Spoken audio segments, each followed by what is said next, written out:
everybody, it's your good buddy 650E here, and welcome to episode 2 of Mondays at Marshall. I'm here at Marshall Goldman Sales and Leasing in the Cleveland area, and we're going to take advantage of their awesome inventory of luxury and supercars to kind of help me make my decision on which one of these amazing supercars I will purchase here in 2019. In the first episode, we talked about the McLaren 720S and the beautiful Ferrari F12. And in today's episode, we're going to talk about a Porsche that's very exquisite and a very special edition of the Lamborghini Murcielago. All right, private reserve. So a lot of these cars are sold, spoken for. We don't want you to see them. Yes. But we like you so much, we're going to let them see all of them. Thank you, Arthur. That warms my heart. Here is a LFA Nuremberg Edition. Wow. Very few built. This car has 10 miles on it. Everything inside of it is as new, even the original seat covers, the plastic seat covers. Wow. Amazing car. Yet again, you know, one of the slowest supercars out there. One of the best sounding, but one of the slowest. But now around the Nuremberg track, this thing did do well, but its record was smashed very quickly, I believe by the GT2 RS. Don't quote me on that. No, okay. I'm not answering that in the comments. I don't have that. Right. There's a Ferrari Super America, very few made. You have a DeLorean, but not only a DeLorean, you have a DeLorean that has an automatic transmission. No way. Which was extremely rare. Now this may not be unlocked. Oh, it is. Look at that. And the doors stay up. Wait. Uh-oh. No, they don't. But Wow. automatic transmission DeLorean, so the automatic making it pretty unique. I'm not a DeLorean aficionado by any stretch of the means, but from the most of DeLoreans I've seen, I've never seen an automatic. Wow. Back to the future, huh? So one of the most special cars to me in here that is definitely not for sale. So this was the first 911 Turbo to ever touch American soil. No way. It's 600 miles. The first 911 Turbo to ever touch American soil. American soil. The owner actually owns this. So this is something that stayed in his private collection. He's the only owner of it, and he was very lucky to get the authenticity and everything signed by Porsche stating this was the first 911 Turbo to be sold, not privately, but to be sold publicly. Now, is there another one that was maybe sold to a Porsche executive? Sure. This was the first one that was actually offered for retail sale. It was sold on U.S. soil, and he's never driven it. I mean, 600 miles. Talking of Lamborghinis, so these are Lamborghinis to me. Look at the paint on that Countach. This color is very rare, so this is a 25th anniversary, so 25 years of Lamborghini on U.S. soil. This is just cool. It is. The definite, you know, of course now Jordan Belfort has made this the Wolf of Wall Street Lamborghini because of this being somewhat of the year that he had. But it's just a beautiful car, and it's an anniversary vehicle. Wow. See, these are as I knew Lamborghini. Yeah. Very, very out there, very spaceship. And this is when you used to like Lamborghini. Yeah, well, I mean, I still like them. I just, you know, I like them for different reasons. Mm-hmm. Yeah. You know, this one just is very, you know, it's very Italian, and the Italians have always been out there, you know. I mean, so this is back, I believe, Baritone was still designing their chassis. And, you know, this was, you know, Baritone competed very heavily with Pininfarina against Ferrari as far as who could build a sexier car. And, you know, I have to say that, you know, they didn't do a bad job at it. I mean, it's actually, you know, I mean, it's a very sexy car. I mean, and who didn't have a picture of one of these on their walls? I did. I mean, anybody that was in the cars, I mean, this was your poster car. I mean, absolutely. The only thing that really stinks is that in the U.S., to make these past U.S. crash test ratings, they had to put that ugly front bumper out on there. Oh, wow. Over in Europe, that's not there. Most people removed them, so it's actually kind of, even though an ugly feature, kind of unique because it stayed on the car. But the color on this car is beautiful. The tri-coat white is just... That's hilarious. And we have another one. So this A Murcielago. No. No? This is you come close. So this is a Diablo. This is a full edition Diablo. Wow. 37 of them made. So this kind of predecessed the Murcielago as far as the interior goes. So this was kind of a, let's call it a test mule for the Murcielago stuff. Yeah. So they made these cars in two colors, sunrise and sunset. So sunset being this like dark brown, like root beer color, which is my favorite. Sunset being bright yellow. Well, not bright yellow, kind of like a I always call it a 70s yellow, you know, like Yeah. you hear the porn music come out yellow. Okay. But these cars, again, just all the carbon fiber. Look at that. They brought the brown into the Oh, carbon wow. fiber. And you can see a lot of Murcielago in these. What a gorgeous interior. You can see a lot of it. But the interior of these are just beautiful. And these Indeed. So, you know, to me, I don't hate Lamborghini. I just think that they kind of, like BMW did, they stepped away from their true heart and soul. Yeah. I mean, and Audi had a lot to do with that. And, you know, by all means, Lamborghini's selling cars now. You know, before Lamborghini wasn't selling cars. I mean, they were, but, you know, not very productively. Wow. But these go down, you know, the Diablo 6.0s and the Countachs are some of my favorite Lamborghinis. I mean, just... This is a gorgeous vehicle. Absolutely beautiful. And it still smells great. Well, you know, the crazy thing, if somebody told you, hey, I've got a brown Lamborghini Diablo, the first thing in your head, like, a brown Lamborghini, like, brown, why brown? Like, brown's so ugly, but this looks so beautiful and brown. And the cool thing, this car didn't have a spoiler, so that the optioned it without a spoiler, which I think makes it look so much cleaner. It does. And this is rear tail lights, just everything about them, you know, the massiveness of the rear of them, you know. And this car only has 170 kilometers on it. This is back when Lamborghini still came to the U.S. in kilometers. Which is a beautiful car. Beautiful, beautiful, beautiful. Wow. And of course, the all argument of the Diablo 6.0 is, are these 300ZX headlights? So that's an argument I won't key in on. Yeah. Maybe everybody watching can have their own discussions on this. It's been talked about over and over again. As did Lamborghini use Nissan 300ZX headlights of the period? Sure looks like it, bro. It sure looks like it. I won't comment in. I'm not gonna open myself up for that one. Okay. I have my own opinion of it, and my opinion is definitely that it's definitely the same manufacturer.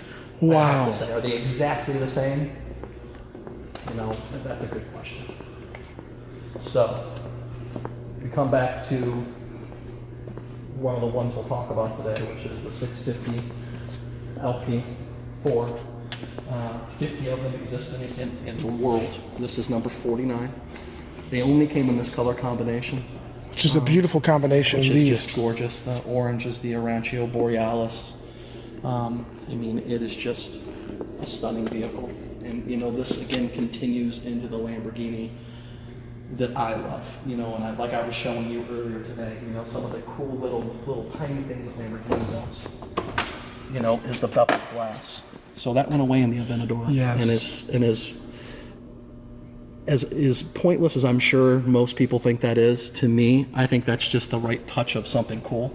Yes. You know, I mean, it just kind of really makes you, I don't know, feel like you're in something unique. Yes. And Lamborghini always did have a way of making you do that.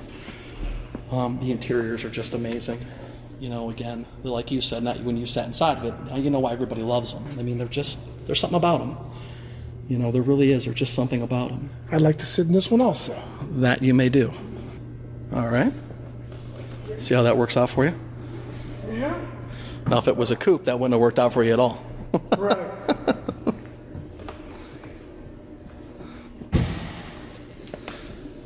So if we had the key in it or something, then this glass would go up like a BMW typically does, I'm guessing? Yeah. Guess what? We do have the key. I've got the key. Nice. Okay. As long as we aren't. Wow, what's that electronic stuff? So that's the fuel pump going on. So when every time you open and close the doors of these cars, the fuel pump primes. So sometimes when people are telling you they don't want to continue to open the car door up on their Lamborghini up and down, and Ferrari also, a lot of it is because of the fuel pump. And that noise you're hearing is the alarm. You should probably pull the key out real quick. Okay. And then hit the unlock button on it. Other side, just like an Audi. Yep. Hit it again. There we go. Now we're good. Okay. Ebe was trying to steal the car. Of course. He wouldn't get too far. I'm boxed in. We've got things boxed in, but Let me ask you something, Arthur. So, are you not supposed to try to start the car up until that priming's done? you want the priming to be done. You can start it before then, but you know people will tell you that it's hard on the fuel system, which you know again can be opened up to debate multitudes of times. Mind if I give her a dance? And start it up? Give her a dance. All right. Why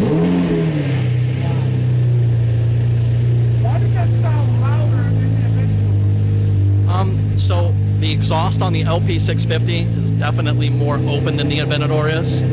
So, you know, the Murcielagos have their own unique sound, which, you know, again, goes back to the reason why people love them.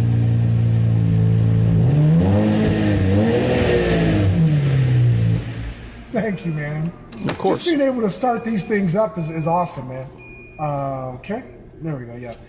Just to be able to start up. Now, you mentioned earlier that a lot of folks upgraded the audio system in these things. Yeah, so that was one of the downsides of Lamborghini, and always really has been, is that Lamborghini really didn't provide a great sound system until Audi came through.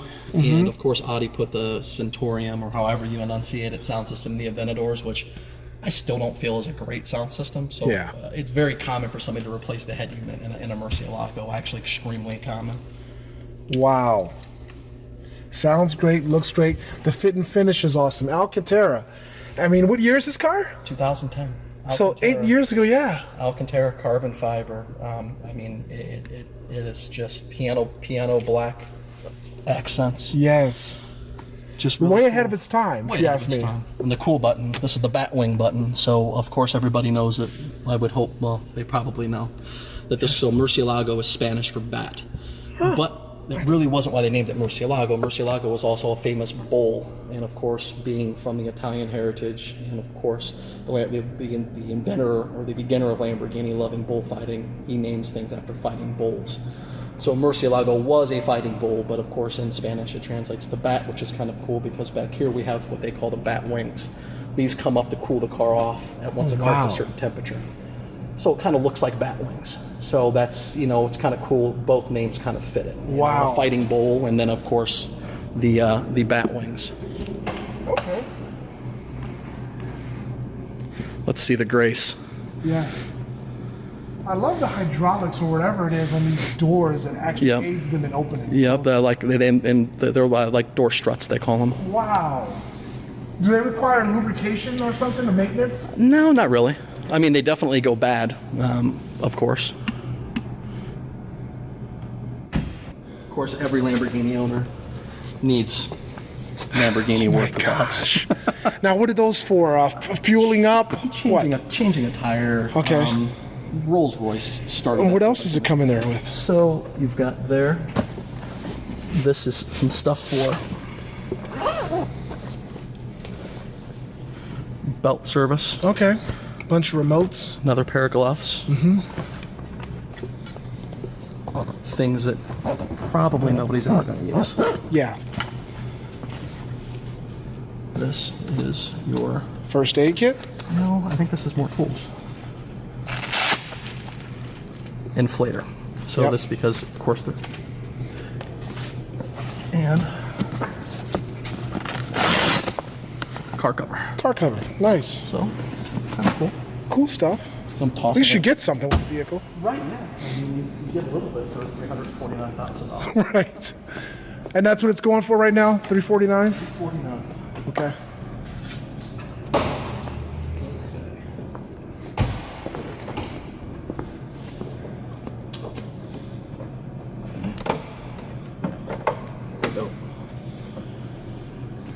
She is in her 6.5 liter goodness. Wow. This is when they actually put carbon fiber in the engine bay. This was standard, so this Unbelievable. Was not optional. This was 100%. Wow. The way that it came. But very cool, very massive engine, very Lamborghini. You know, quad throttle bodies. Just a beautiful car. You know, again. And I guess that's why I think I give the Aventador such a hard time. Yeah. You know, because these cars were just, they had an Italian presence to them. You know, and not a bad thing. When Audi took over, Audi kind of gave it the German utilitarian, you know, make it better, make it last longer, make it more usable, where Lamborghini was make it pretty, you know, make it gorgeous, make it a piece of art, you know, make it dance, you know. That I love, you know, like anybody loves. I mean, you look at these cars and not moving these cars just have such a presence, such a look. you know, that is very Italian, you know, very Lamborghini, very true to the, like, away from the one we just saw, the Countach. You know, I mean, you park them next to each other and they're very akin. Yes. Wow, look at those massive scoops. Functional too, right? Very functional. Yeah, those come up at temperature. So when the car reaches a certain temperature, the wings come up. They actually help cool the engine off. Unreal. Yeah, but this one, unfortunately, Arthur, just does not have enough modern tech for me. No. You know, I'm a big fan of the TFT gauges and all that kind of stuff. And it's a collector. It's a collector car. I mean, this is a car that, you know, it's only got 163 miles on it. Yeah. So it's a car that needs to stay with a collector, and it'll continue to appreciate. For somebody, it's an investment. So I wouldn't want to take this to the drag strip track or the road racing track either. Make my skin amongst other people's skin crawl, Wow. which will probably make you happy. So, Yeah. Maybe we should do it. No way. All right, well, cool, man. Well, next week we'll have to feature another couple of cars. Yes. As we continue to etch down my list of supercars. I think we should recommend a Porsche to do, because Eve doesn't seem to like Porsche, and I seem to love Porsche. Yes, you do. So enough comments of Porsches, and we can go over some cool Porsches. We've got some very rare Porsches, but you know, we have to convince Eve of this, because we're going to continue down the realm of the exotic supercars, and we think we should take a pit stop to Porsche. But you know, that's personal opinion of a fat guy. And you just happen to be standing right behind the Porsche logo. Of course. Totally outstanding. Constantly promoting. Right. All right, Arthur, man. Thanks so much, man, for spending so much time with me here again today at Marshall Goldman. See you Monday. Yep, later, man. Later. So that was my good buddy Arthur. Wow, we got to see some amazing cars here today in this private area of Marshall Goldman. I mean, we have a Firebird sitting right there and some other cars. And next week, if we get your comments in there, we might feature a couple of amazing Porsches that they have here at their facility. Thank you guys so much for hanging out with me and Arthur today as he helps me decide which one of these amazing vehicles is going to join my fleet next year. So stay tuned for that. If you like this video, hit the like button. Don't forget, if you're not a subscriber, subscribe to the channel. And if you are a subscriber, make sure you click that bell so that you can get notified when I upload new content. New videos are always uploaded to the channel, and we have amazing playlists for this channel as well. These videos will go into their own playlist on the channel, so you can check those out. Thank you guys for viewing. We'll catch you next time.